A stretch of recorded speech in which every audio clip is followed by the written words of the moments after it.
ప్రాచీన ఇనుపయుగ నాగరికత సమాజాలు ఇనుమును ఉపయోగించడం ద్వారా సాంకేతిక పరిజ్ఞానంలో విప్లవాత్మకమైన మార్పులు ఏర్పడ్డాయి.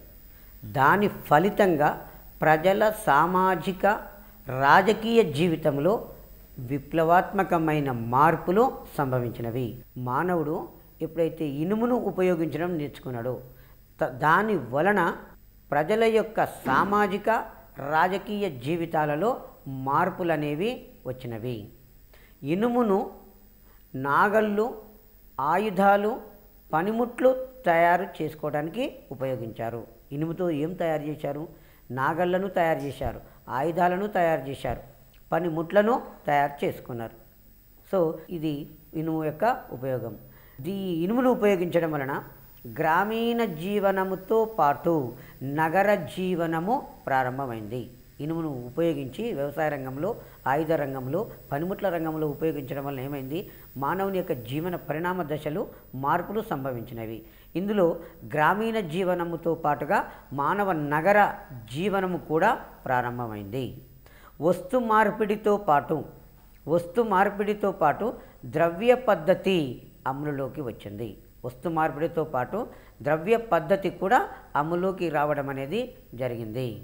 గ్రీసు దేశము, దట్ మీన్ గ్రీకు, భారతదేశము, చైనా దేశాలలో అనేక రకాల తాత్విక చింతనలు అనేవి ఏర్పడ్డవి. గ్రీకు దేశము, భారతదేశము, చైనా దేశాలలో అనేక రకాల తాత్విక చింతనలు ఏర్పడ్డవి. ఫెనీషియన్లు అనేవారు అక్షరాల రూపకల్పన చేశారు. చాలా ఇంపార్టెంట్ అండి బిట్టు. అక్షరాలను ఎవరు కనుగొన్నారు? ఫెనీషియన్లు అక్షరాల రూపకల్పన చేశారు.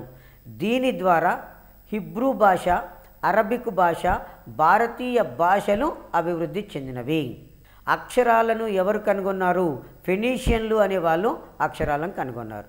ఈ అక్షరాలు కనుగొనడం వలన అభివృద్ధిలోకి చెందిన భాషలు హిబ్రూ భాష, అరబిక్ భాష, భారతీయ భాషలు అభివృద్ధి చెందినవి. అక్షరాల రూపకల్పన చేయడం వలన హిబ్రూ భాష, భారతీయ భాష, అరబిక్ భాషలు అభివృద్ధి చెందినవి.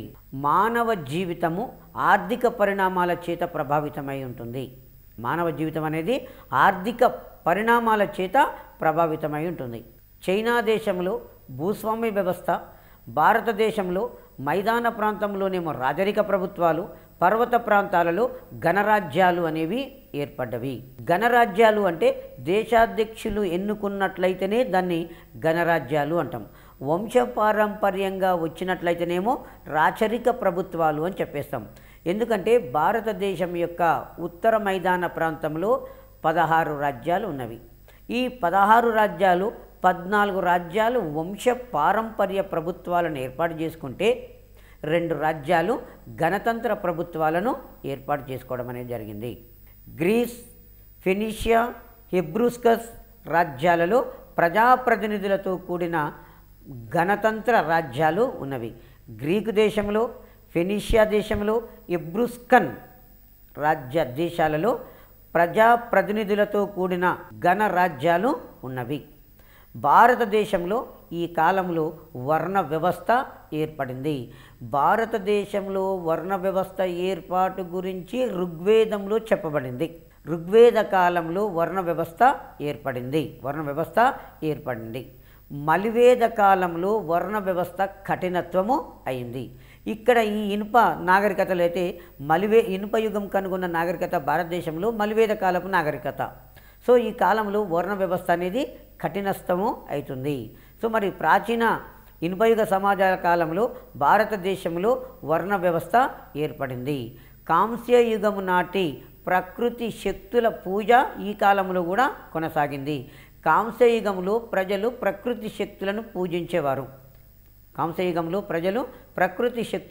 పూజించారు. ఇనుపయుగ సమాజంలో కూడా ప్రజలు ప్రకృతి శక్తులనే పూజించారు. ఈ రంగంలో ఇదే కాలంలో మత రంగంలో యావత్ ప్రపంచవ్యాప్తంగా విప్లవాత్మకమైన మార్పులు వచ్చినవి. ఈ క్రీస్తు పూర్వము 6వ శతాబ్దంలో ప్రపంచమంతటా మత రంగంలో విప్లవాత్మకమైన మార్పులు వచ్చినవి. భారతదేశంలో జైన మతము, బౌద్ధ మతము ఏర్పడ్డవి. భారతదేశంలో హిందూ మతం మీద తిరుగుబాటు చేస్తూ జైన మతము, బౌద్ధ మతాలు ఏర్పడ్డవి. చైనా దేశంలో కన్ఫ్యూజనిజం అనే మతాన్ని, లావోటిజీ టావోయిజం అనే మతాన్ని ఏర్పాటు చేశారు.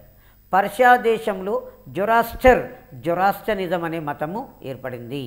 పర్షియా దేశంలో జొరాస్టనిజం అనే మతాన్ని ఏర్పాటు చేశాడు.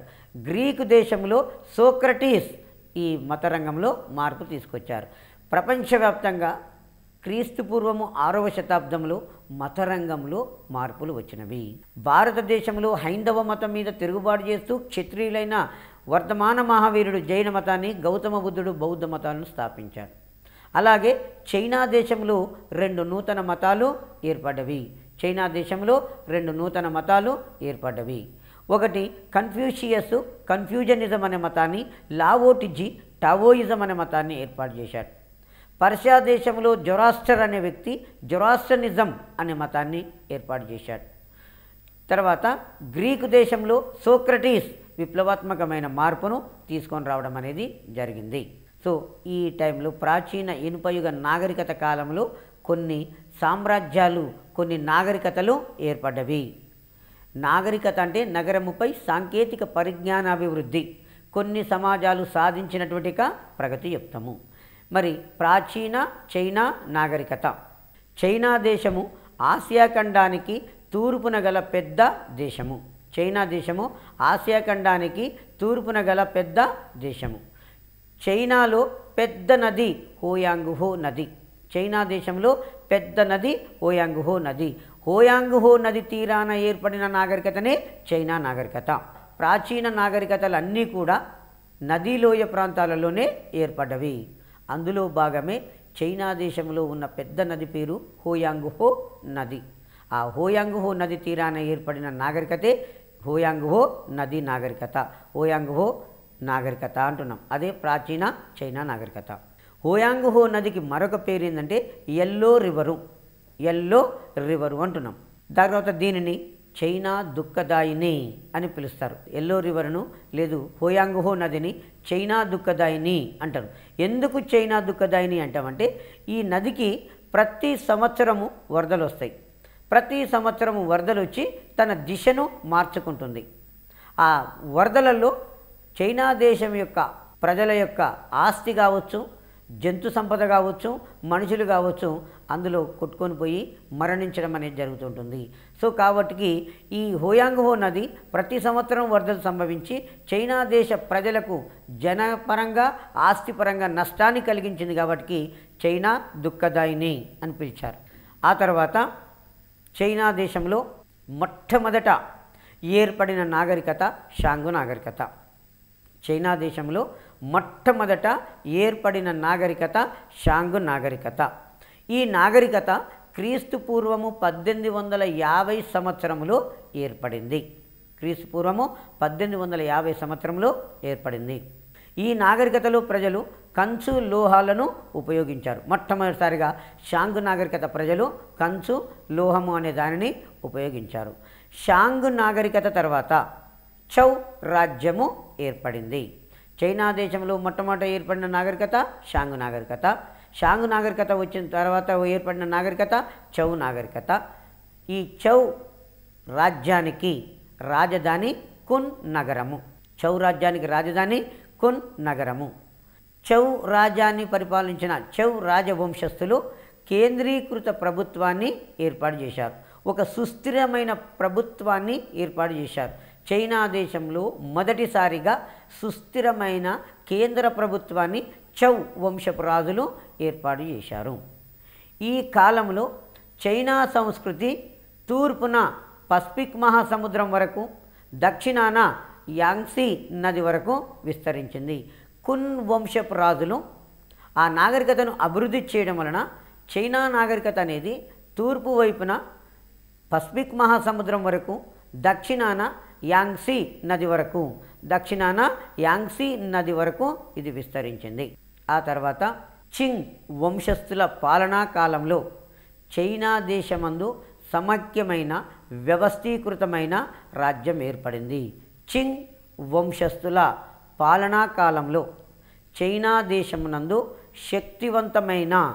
శక్తివంతమైన వ్యవస్థీకృతమైన రాజ్యము ఏర్పడింది. ఈ చింగ్ వంశానికి చెందిన రాజు షియోవాంగ్ టీ.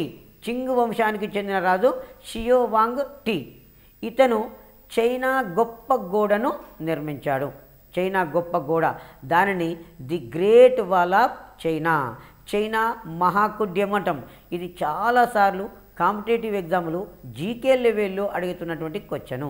చైనా గొప్ప గోడను ఎవరు నిర్మించారు, లేదు ది గ్రేట్ వాల్ ఆఫ్ చైనాను ఎవరు నిర్మించారు, లేదా చైనా మహాకుడ్యాన్ని నిర్మించిన రాజు షియోవాంగ్ టీ.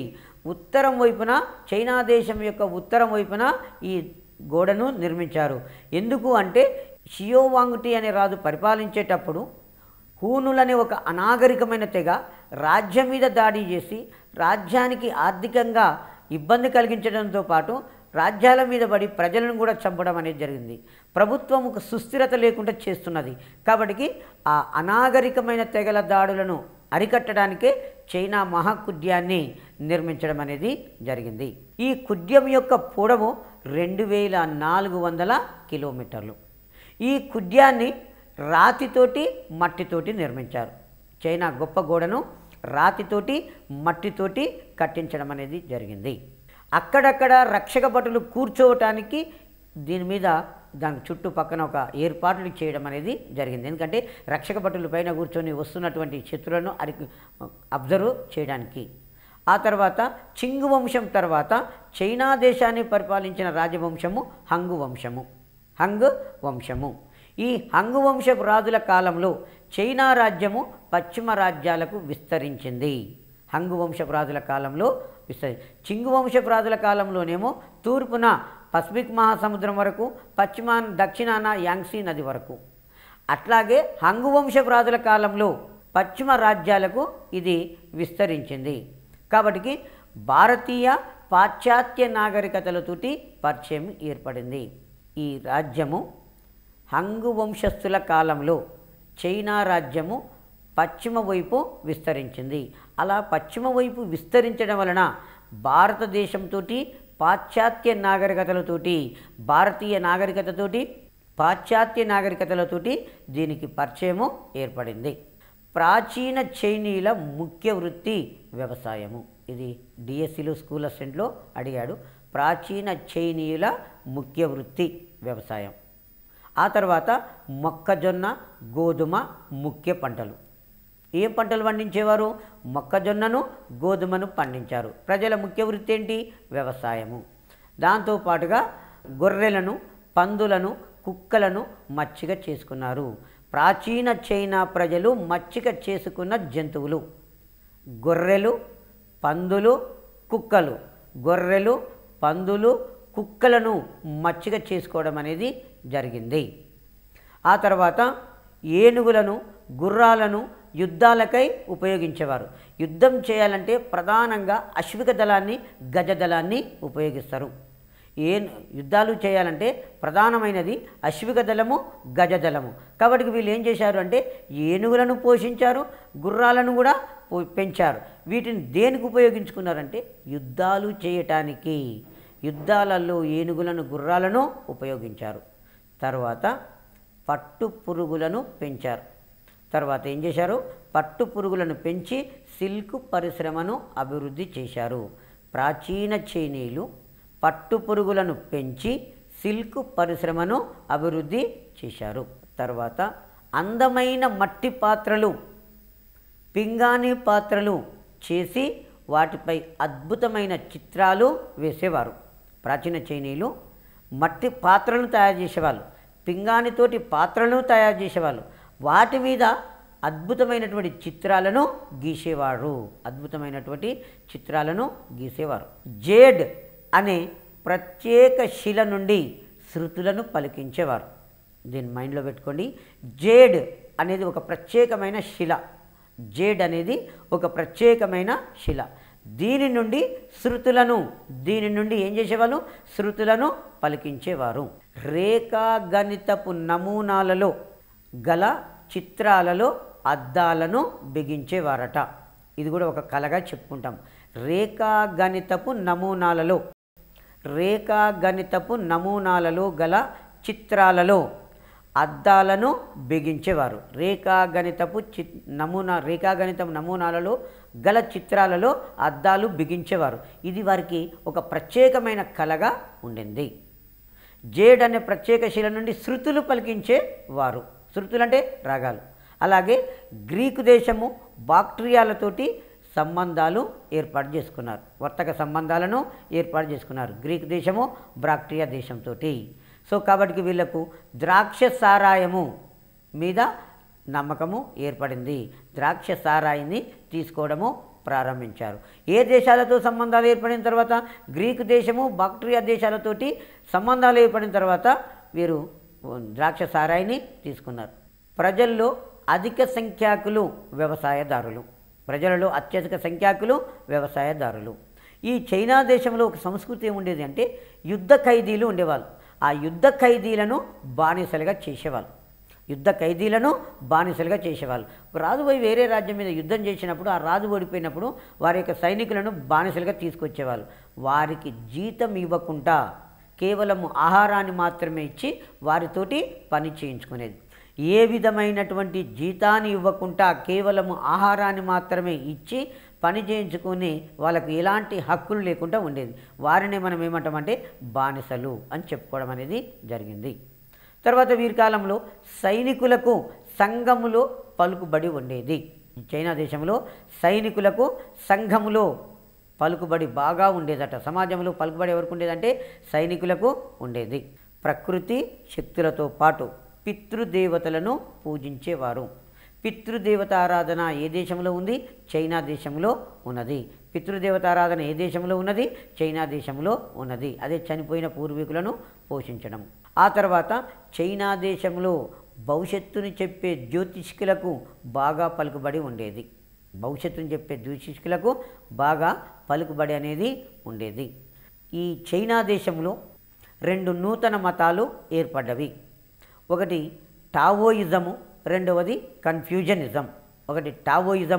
రెండవది కన్ఫ్యూజనిజం అనే 2 నూతన మతాలు ఏర్పడ్డవి.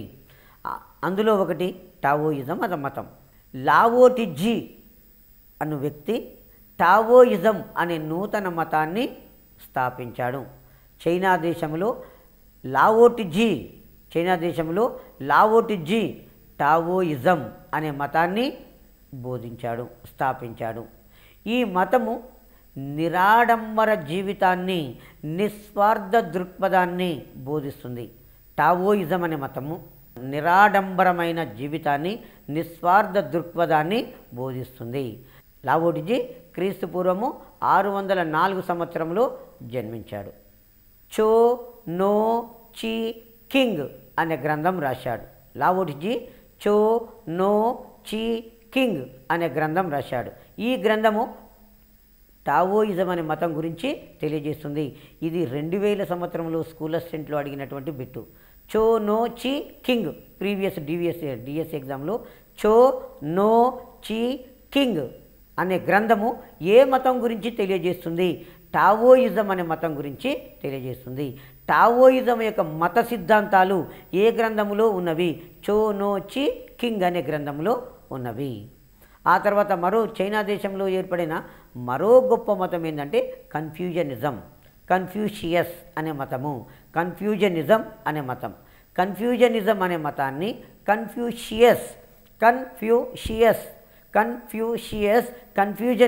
మతాన్ని స్థాపించాడు.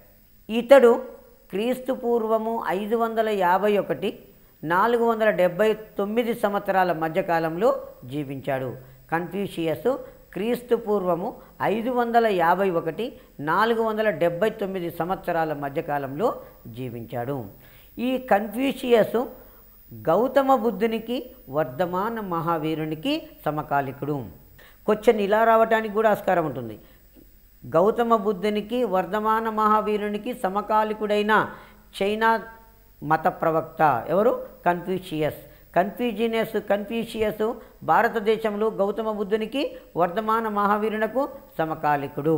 ఆ తర్వాత ఇతను మానవుల మధ్య ఉండవలసిన సత్సంబంధాలు, కుటుంబ సమైక్యత, పెద్దల మీద గౌరవము, పితృదేవతల యందు భక్తి భావము ఇతని యొక్క సిద్ధాంతాలు. కన్ఫ్యూషియస్ ఏం చెప్పాడు అంటే మానవుల మధ్యన సత్సంబంధాలు ఉండాలి, మానవుల మధ్యన సత్సంబంధాలు ఉండాలి. తర్వాత కుటుంబము సమైక్యంగా ఉండాలి. దట్ మీన్ ఉమ్మడి కుటుంబము అని చెప్పుకోవచ్చు. కుటుంబము సమైక్యంగా ఉండాలి. పెద్దల ఎడల గౌరవము కలిగి ఉండాలి. పితృదేవతల యందు భక్తి భావము కలిగి ఉండాలి అని చెప్పి కన్ఫ్యూషియస్ చెప్పాడు. మానవుల మధ్యన ఉండవలసిన సత్సంబంధాలు, కుటుంబ సమైక్యత, పెద్దల మీద గౌరవము, పితృదేవతల యందు భక్తిభావము ఈ కన్ఫ్యూషియస్ యొక్క ముఖ్య సిద్ధాంతాలు. ఈ కన్ఫ్యూషియస్ యొక్క మతం గురించి చెప్పినటువంటి గ్రంథము పంచజింగ్ అనే 5 గ్రంథాలు ఈ కన్ఫ్యూజనిజం అనే మతాన్ని గురించి చెప్తున్నది. చాలా ఇంపార్టెంటు. మనకు టావోయిజం అనే మతాన్ని గురించి చెప్పిన గ్రంథం ఏంది అంటే చో నో చి కింగ్. తర్వాత కన్ఫ్యూషియస్ అనే మతం గురించి చెప్తున్న గ్రంథాలు ఏంది అంటే పంచజింగ్.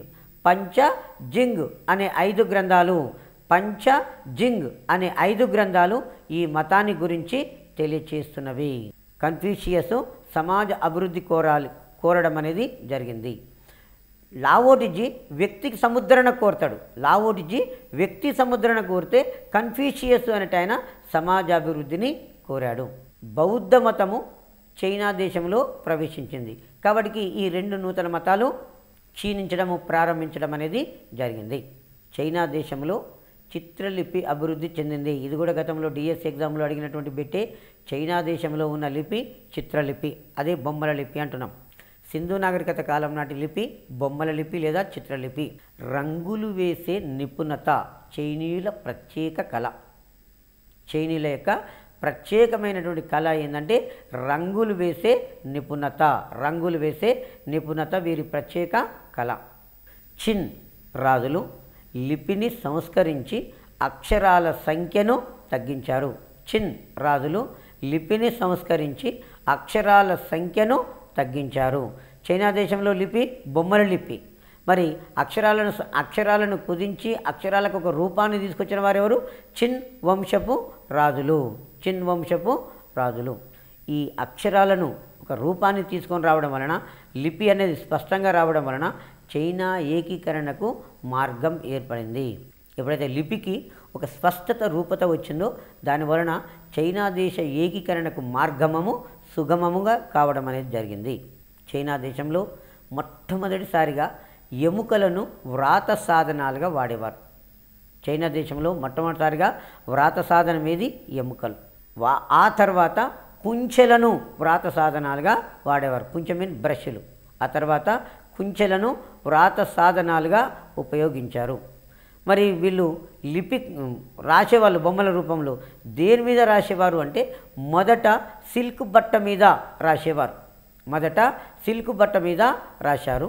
ఆ తర్వాత కాగితాన్ని కనిపెట్టి దానిపై రాశారు. అంటే ప్రపంచంలో మొట్టమొదటిసారిగా కాగితాన్ని కనిపెట్టింది చైనీయులు. చైనీయులు కాగితాన్ని కనిపెట్టడానికంటే ముందు మొట్టమొదటి అక్షరాలను దేని మీద రాశారు? సిల్క్ బట్ట మీద మొట్టమొదటిసారిగా అక్షరాలను రాశారు. తర్వాత చైనా ప్రజలు నక్షత్రాలను, నక్షత్ర నమూనాలను, వాటి జాబితాలను తయారు చేశారు. ఖగోళ విషయాలు, నక్షత్రాలను, నక్షత్ర నమూనాలను, వాటి జాబితాలను వీరు తయారు చేయడం అనేది జరిగింది. గ్రహణాలు, భూగోళ పరిణామాలను విశదీకరించారు. గ్రహణాలు అనేది వాటి గురించి, ఖగోళ విషయాల గురించి వీళ్ళు తెలియచేశారు. మొట్టమొదటిసారిగా నీటి గడియారాన్ని కనిపెట్టాడు. ఇది కూడా గతంలో 2096 నుంచి స్కూల్ అసిస్టెంట్లో అడుగుతున్నారు. ఇంతకుముందు బొమ్మ ఉంటే ఆ బొమ్మ ఇస్తూ ఉండేది. ఇప్పుడేమో డైరెక్ట్గా క్వశ్చన్ ఉంటుంది. నీటి గడియారాన్ని ఎవరు కనుగొన్నారు? ప్రాచీన చైనీయులు. నీటి గడియారాన్ని ఎవరు కనుగొన్నారు? ప్రాచీన చైనీయులు నీటి గడియారాన్ని కనుగొన్నారు.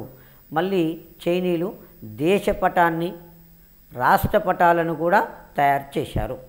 దేశపటాలను, రాష్ట్రపటాలను తయారు చేశారు. భూకంపాలను తెలుసుకునే శాస్త్రాన్ని వీరు విశదీకరించారు. చైనీయులు భూకంపాలు ఎలా సంభవిస్తున్నాయి అనే విషయాన్ని కూడా వీరు విశదీకరించడం అనేది జరిగింది. చైనా దేశంలో ప్రభుత్వ ఉద్యోగులను రాత పరీక్షల ద్వారా నియమించేవారు.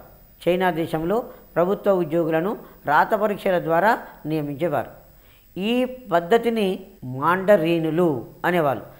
ప్రభుత్వ ఉద్యోగస్తులను రాత పరీక్షల ద్వారా ఎన్నుకునేవారు. వారిని ఏమనేవాళ్ళు అంటే మండరీనులు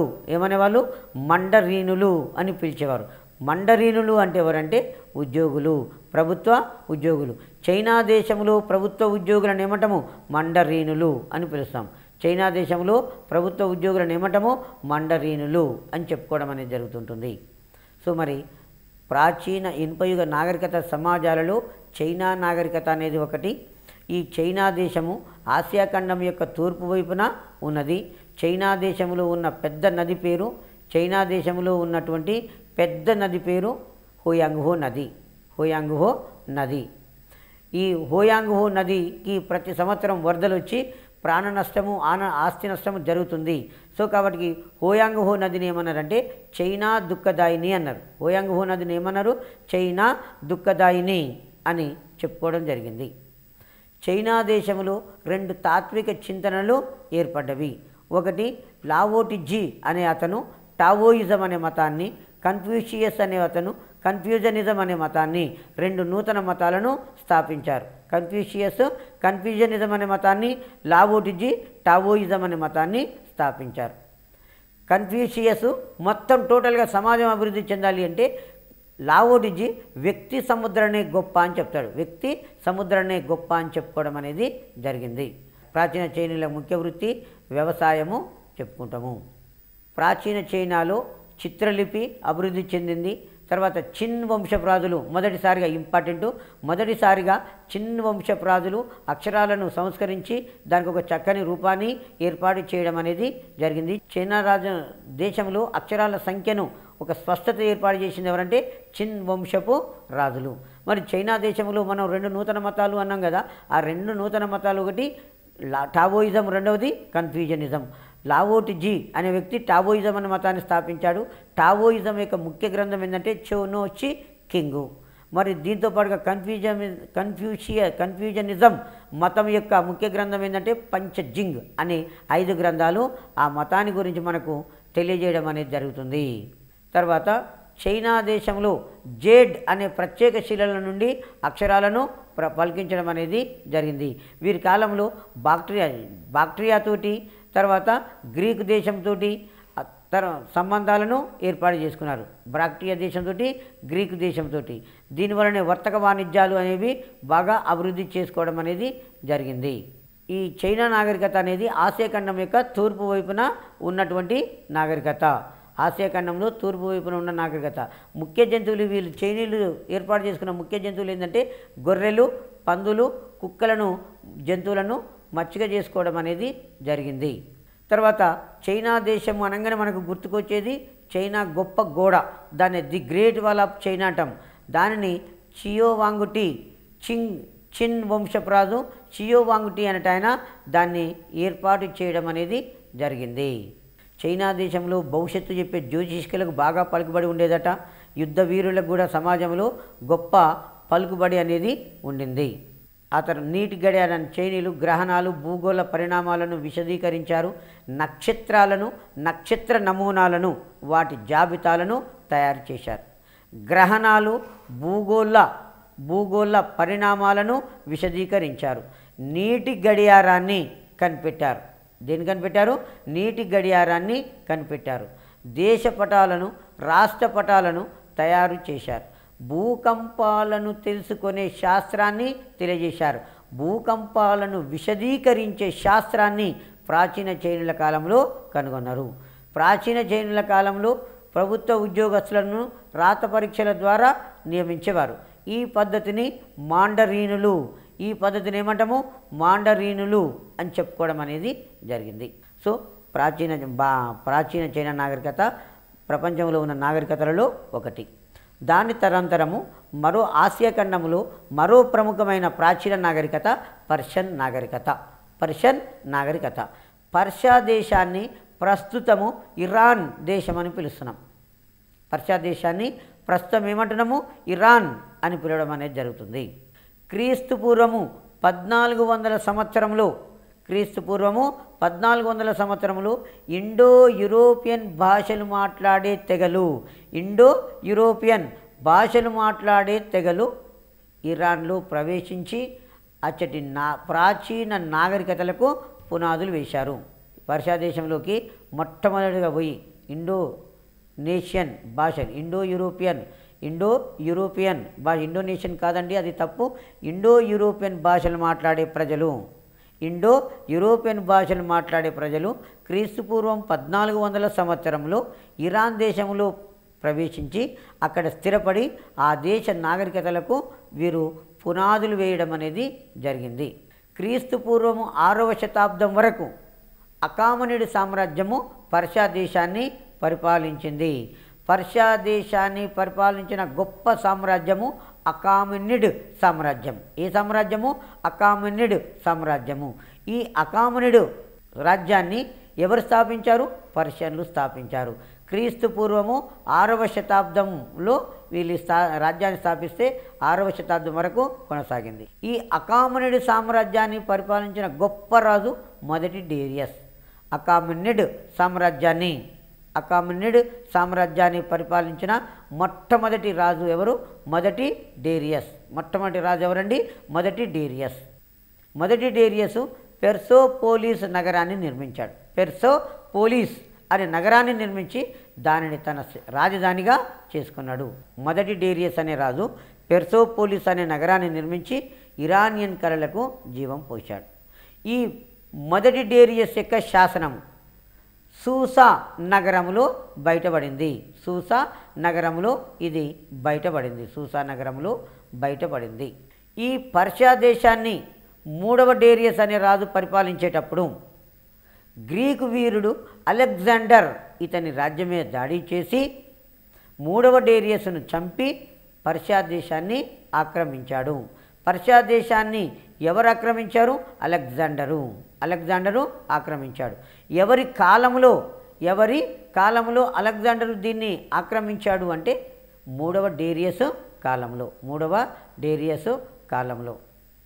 ఆ తర్వాత క్రీస్తు పూర్వము 3వ శతాబ్దంలో ససానిడ్ సామ్రాజ్యం అనేది ప్రారంభమైంది.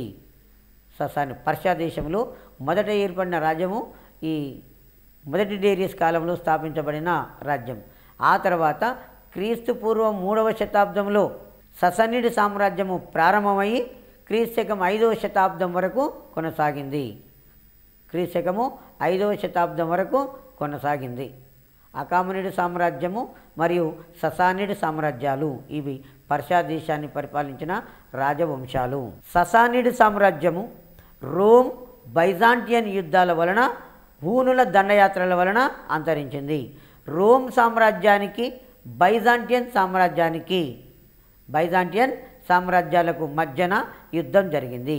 ఈ యుద్ధాల వలన రోమన్ సామ్రాజ్యము అంటే ససానిడ్ సామ్రాజ్యం అనేది అంతరించింది.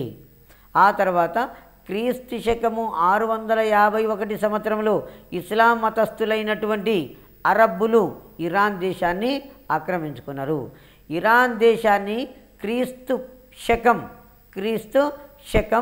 651 సంవత్సరంలో ఇస్లాం మతస్థుడైనటువంటి అరబ్బులు ఆక్రమించుకోవడం అనేది జరిగింది. బంగారము వెండి నాణాలు వీరి కాలంలో చెలామణిలో ఉండేవి. బంగారము వెండి నాణాలు వీరి కాలంలో రాజ్యంలో చెలామణిలో ఉండేవి. సింధు నది ముఖద్వారము నుండి ఈజిప్టు వరకు ప్రయాణం చేసిన యాత్రికుడు స్కైలాక్స్ భారతదేశంలోని సింధు నది యొక్క ముఖద్వారం. నదీ ముఖద్వారం అంటే నది పోయి సముద్రంలో జాయిన్ అయ్యే ప్లేసును నదీ ముఖద్వారం అంటాం. సింధు నది యొక్క ముఖద్వారం నుండి ఈజిప్టు వరకు ప్రయాణం చేశాడు. ఎవరు? స్కైలాక్స్ అనేటోడు. అతనికి రాజుల యొక్క ప్రోత్సాహం అనేది ఎక్కువగా జరిగింది. సింధు నది ముఖద్వారం నుండి ఈజిప్టు వరకు ప్రయాణం చేసిన స్కైలాక్స్కు రాజుల ప్రోత్సాహం ఎక్కువగా లభించింది. నీటి వేగంతో నడిచే యంత్రాలను కనిపెట్టారు.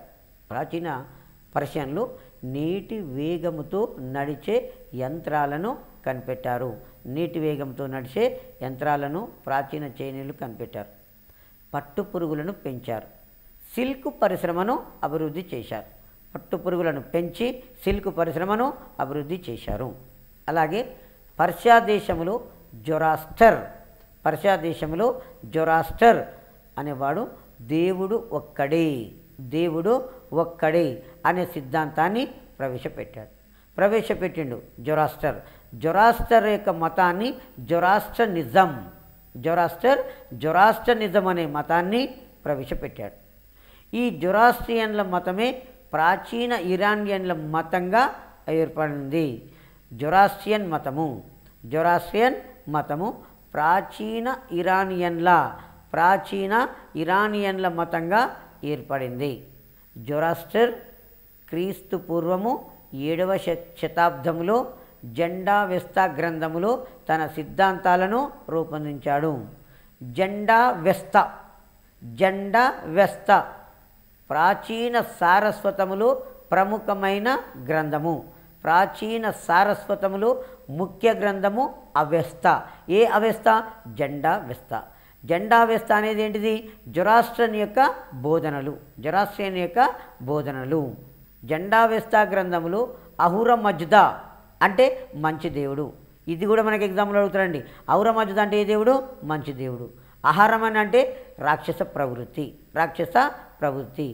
మంచికి చెడుకు జరిగే పోరాటంలో మంచి ఎప్పటికైనా విజయము సాధిస్తుంది. మంచే ఎప్పటికైనా విజయము సాధిస్తుంది అని చెప్పడం అనేది జరిగింది. ఆ తర్వాత అహుర మజ్దా ప్రతిరూప దేవతలు అగ్ని, సూర్యుడు. దీనితో పాటుగా ఆర్య దేవతలైనటువంటి వాయువు, మిత్ర అనే దేవతలను ఆర్య దేవతలైన అహుర మజ్దా అంటే మంచి దేవుడు, అహరమన్ అంటే రాక్షస ప్రవృత్తి. మంచి దేవునకు ఉదాహరణలు తీసుకున్నట్లయితే అగ్ని, సూర్యుడు, అహుర మజ్దా అంటే మంచి దేవతలు. వీటితో పాటుగా ఆర్య దేవతలైనటువంటి వాయువు, మిత్ర అనే దేవతలను పూజించేవారు. జొరాస్ట్రియన్ మతము అతి ప్రాచీనమైనది. వీరి ముఖ్య సిద్ధాంతాలను జొరాస్ట్రియన్ల యొక్క ముఖ్య సిద్ధాంతాలను క్రైస్తవ మతము, జుడాయిజం అనే మతాలు రెండు కూడా స్వీకరించాయి. జుడాయిజం అందలి సైతాన్, బైబిల్ ప్రస్తావించిన మేధావులు, క్రైస్తవ మతమందలి పునరుత్థానము, అంతిమ తీర్పులను జొరాస్ట్రియన్ మతము మొదటగా ప్రస్తావించింది. జుడాయిజం అందలి సైతాన్, జుడాయిజం అనేది మతం, ఆ మతంలో సైతాన్ అనేది ఉన్నది. ఆ సైతానును బైబిల్ ప్రస్తావించిన సైతాన్, మేధావులు, క్రైస్తవ మతమందలి పునరుత్థానము, అంతిమ తీర్పులను జొరాస్ట్రియన్ మతం మొట్టమొదటిసారిగా చెప్పింది. ఈ జుడాయిజం మతంలో ఏమున్నది అంటే ఇందులో పేర్కొన్న ముఖ్య గ్రంథాలను క్రైస్తవ మతమందలి పునరుత్థానము, అంతిమ తీర్పులను ఈ జొరాస్ట్రియన్ మతంలోనే ఉన్నవి. ఆ తర్వాత మన దేశమందలి పారశీకులు జొరాస్ట్రియన్ మతానికి చెందినవారు. పారశీకులు అంటే పర్షియన్లు. భారతదేశంలో ఉన్నటువంటి పర్షియన్లు ఈ జొరాస్ట్రియన్ మతానికి సంబంధించిన వాళ్ళు. ఈ పర్షియా రాజ్యంలో అకామినిడ్ కాలంలో అరామిక్ రాజభాష ఉండింది. అకామినిడ్ సామ్రాజ్యము ఉండింది. పర్షియా దేశంలో అకామినిడ్ రాజ్యంలో కాలంలో అరామిక్ అనేది రాజభాష. దీనితో పాటు ప్రాకృత పర్షియన్ భాష అధికారికంగా ఉపయోగించేవారు. అరామిక్ భాషను, ప్రాకృత పర్షియన్ భాషను ఉపయోగించారు. ఈ అరామిక్ లిపి ఆసియా లిపుల మీద ఆసియా భాషల మీద అధిక ప్రభావాన్ని కలిగించింది. అరామిక్ లిపి ఆసియా లిపుల మీద అధిక ప్రభావాన్ని కలిగించింది. తర్వాత పహల్లవి లిపి కూడా ఇక్కడ అభివృద్ధి చెందింది. పహల్లవి లిపి అంటే అరామిక్ లిపితో పాటు పహల్లవి లిపి కూడా ఈ పర్షియా దేశంలో అభివృద్ధిలోకి వచ్చింది. ప్రాచీన సారస్వతమున ముఖ్య గ్రంథము అవెస్తా. భారతీయ సంస్కృతి ఇరాన్ ద్వారా ఇతర దేశాలకు వ్యాపించింది. భారతీయ సంస్కృతి ముఖ్యంగా ఇరాన్ దేశం ద్వారా మధ్యాసియా దేశాలతో పాటు యూరప్ ఖండాలకు వ్యాపించింది. కాబట్టి ఈ పర్షియన్లను ఏమంటారంటే భారతీయ సాంస్కృతిక రాయబారులని అరబ్బులను పిలుస్తాం. ఇస్లాం మతస్థులు అరబ్బులు. భారతీయ విజ్ఞానాన్ని అరబ్బులు భారతీయ విజ్ఞానాన్ని తమ భాషలోకి అనువదించుకొని మధ్యాసియా దేశ ప్రజలకు అదేవిధంగా యూరప్ ప్రజలకు అందించి భారతీయ రాయబారులుగా వీరు పేరు పొందడం అనేది జరిగింది. భారతీయ రాయబారులుగా పేరు పొందారు. పర్షియా దేశాన్ని ప్రస్తుతము ఇరాన్ దేశం అని పిలుస్తున్నాము. ఆసియా ఖండం యొక్క పశ్చిమ ప్రాంతంలో ఉన్న నాగరికత పర్షియన్ నాగరికత. ఈ పర్షియా దేశంలో ఇండో యూరోపియన్ భాషలు మాట్లాడే ప్రజలు అక్కడ స్థిరపడి ఆ నాగరికతకు కేంద్ర స్థానంలో కావడం అనేది జరిగింది. వీరు అక్కడ క్రీస్తుపూర్వం 6వ శతాబ్దం వరకు అక్కడ స్థానిక ప్రజలలో విలీనమైపోయి 6వ శతాబ్దం నాటికి ఒక గొప్ప రాజ్యాన్ని స్థాపించారు. దాన్ని అకామనిడ్ సామ్రాజ్యము అని కూడా పిలుచుకోవడం అనేది జరిగింది. అకామనిడ్ సామ్రాజ్యంలో గొప్ప రాజు మొదటి డేరియస్.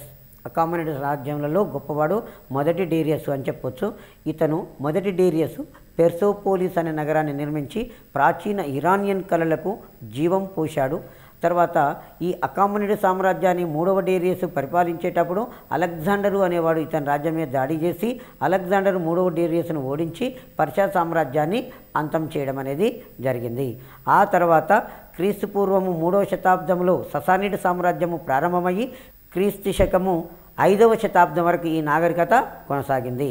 ససానిడ్ సామ్రాజ్యం అనేది రోమ్ బైజాంటియన్ యుద్ధాల వలన కానీ తర్వాత హూనుల యొక్క దండయాత్రల వల్ల కానీ ఈ సామ్రాజ్యము అంతరించింది. తర్వాత పర్షియా దేశాన్ని ఇస్లాం మతాన్ని తీసుకున్నటువంటి అరబ్బులు క్రీస్తు శకము 651లో ఆక్రమించారు. ఇస్లాం మతాన్ని తీసుకున్న అరబ్బులు ఆ క్రీస్తు శకం 651లో పర్షియా దేశాన్ని ఆక్రమించుకోవడం వలన అక్కడ ఇస్లాం సంస్కృతి అనేది ప్రారంభమైంది.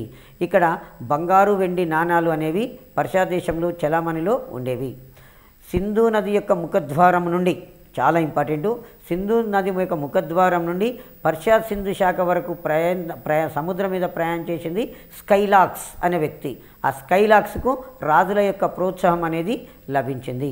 ఈ దేశంలో పర్షియా దేశంలో పట్టుపురుగులను పెంచి సిల్క్ పరిశ్రమను కూడా అభివృద్ధి చేశారు. ఆ తర్వాత ఇక్కడ జొరాస్టర్ అనేవాడు దేవుడు ఒక్కడే అనే సిద్ధాంతాన్ని ప్రవేశపెట్టాడు. జొరాస్టనిజం అనే సిద్ధాంతాన్ని ప్రవేశపెట్టాడు. జొరాస్టనిజం అనే మతము ప్రాచీన ఇరానియన్ లేక ప్రముఖమైనటువంటి మతంగా చెప్పుకోవచ్చు. ఈ జొరాస్టనిజం యొక్క ముఖ్య గ్రంథం ఏంటంటే జెండా వెస్తా ప్రాచీన సారస్వతమున ప్రముఖమైన గ్రంథము జెండా వెస్తా. ఇదే చాలాసార్లు మనకు కాంపిటేటివ్ ఎగ్జామ్లు అడుగుతున్నటువంటి బిట్టు. ఈ జెండా వెస్తా గ్రంథంలో అహుర మజ్దా అంటే మంచి దేవుడు, అహరమన్ అంటే రాక్షస ప్రవృత్తి. మంచికి చెడుకు జరిగే పోరాటంలో ఎప్పటికైనా సరే మంచి విజయము సాధిస్తుంది అని ఇందులో ఈ జెండా వెస్తా గ్రంథంలో చెప్పడం అనేది జరిగింది. ఆ తర్వాత అహురమజ్ద యొక్క ప్రతిరూప దేవతలు అగ్ని సూర్యుడు. అహురమజ్ద యొక్క ప్రతిరూప దేవతలు అగ్ని సూర్యుడు. ఆ తర్వాత ఆర్య దేవతలు వాయువు మిత్రులను కూడా పూజించారు. అహురమజ్ద ప్రతిరూప దేవతలు అగ్ని సూర్యుడు, మరి ఆర్య దేవతలు వాయువు మిత్రులను కూడా వీళ్ళు పూజించడం అనేది జరిగింది. జొరాస్ట్రియన్ మతం అనేది అతి ప్రాచీనమైనటువంటి మతము. వీరి యొక్క ముఖ్య సిద్ధాంతాలు జొరాస్ట్రియన్ మతం యొక్క ముఖ్య సిద్ధాంతాలను క్రైస్తవ మతము జుడాయిజం మతము స్వీకరించాయి. క్రైస్తవ మతము జుడాయిజం అనేది స్వీకరించినాయి. జుడాయిజం అందలి సైతాన్ బైబిల్ ప్రస్తావించిన మేధావులు క్రైస్తవ మతం మందలి పునరుత్థానము అంతిమ తీర్పులను ఈ జొరాస్ట్రియన్ మతం అనేది మొట్టమొదటిసారిగా చెప్పింది. జుడాయిజములో సైతాన్ అనేది ఉంటుంది. బైబిల్లో ప్రస్తావించిన మేధావులు, క్రైస్తవ మతంలో అంతిమ తీర్పులు, పునరుత్థానము, వీటన్నిటిని గురించి జెండా వెస్తా గ్రంథం మొదట్లోనే చెప్పడం అనేది జరిగింది. భారతదేశంలో స్థిరపడిన పర్షియన్లు, వారిని మనము పారసీకులు అంటాం. వారు ఈ జెండా వెస్తాను ముఖ్య గ్రంథంగా స్వీకరించుకోవడం అనేది జరిగింది. ఇక్కడ అకామనిడ్ కాలంలో అరామిక్ లిపి అనేది రాజభాషగా ఉన్నది.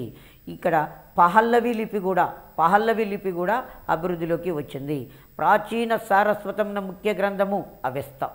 భారతీయ సంస్కృతి ఇరాన్ ద్వారా ఇతర యూరోపియన్లకు వ్యాపించింది.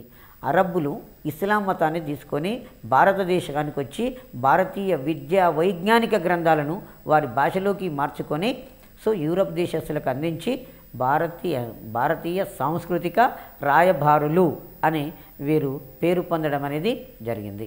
ఇక్కడ చూసుకున్నట్లయితే ప్రాచీన ఇనుపయుగ నాగరికతలలో చైనా నాగరికత, పర్షియా నాగరికత, ఈ రెండు నాగరికతలు కూడా ఆసియా ఖండంలోనే ఉన్నవి. మనకు ఈ చైనా నాగరికత నుంచి ఎక్కువగా అడుగుతున్నటువంటి క్వశ్చను, చైనా దుఃఖదాయిని అని ఏ నదిని పిలుస్తామంటే హోయాంగ్ హో నదిని చైనా దుఃఖదాయిని అని పిలుస్తాము. తర్వాత చైనా గొప్ప గోడ, చైనా మహాకుడ్యాన్ని నిర్మించిన రాజు ఎవరంటే చిన్ వంశపురాజు షియో వాంగుటి అంటే ఆయన చైనా గొప్ప గోడను నిర్మించారు. ఆ తర్వాత ఈ చైనా దేశంలో పట్టుపురుగులను పెంచి సిల్క్ పరిశ్రమను అభివృద్ధి చేశారు.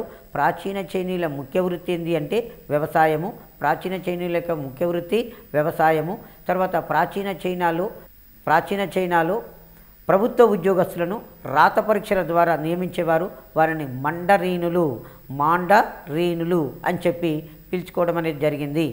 నీటి గడియారాన్ని కనిపెట్టారు. ప్రాచీన చైనీయులు నీటి గడియారాన్ని కనిపెట్టారు. ప్రాచీన చైనా దేశంలో రెండు నూతన మతాలు ఏర్పడ్డవి. అందులో ఒకటి కన్ఫ్యూజనిజం అనే మతము, రెండవది టావోయిజం అనే మతాలు. రెండు మతాలు. కన్ఫ్యూజనిజం అనే మతము సమాజ అభివృద్ధిని కోరుకుంటే, టావోయిజం అనే మతము వ్యక్తి సముద్రాన్ని కోరింది. పంచజింగ్ అనే గ్రంథము కన్ఫ్యూజనిజం మతం గురించి తెలియజేస్తుంది. ఆ తర్వాత ఈ ప్రాచీన చైనా తర్వాత పర్షియా నాగరికతలో ఈ ఇండో యూరోపియన్లు స్థిరపడి అక్కడ పర్షియా నాగరికత యొక్క అభివృద్ధికి చాలా దోహదం చేయడం అనేది జరిగింది.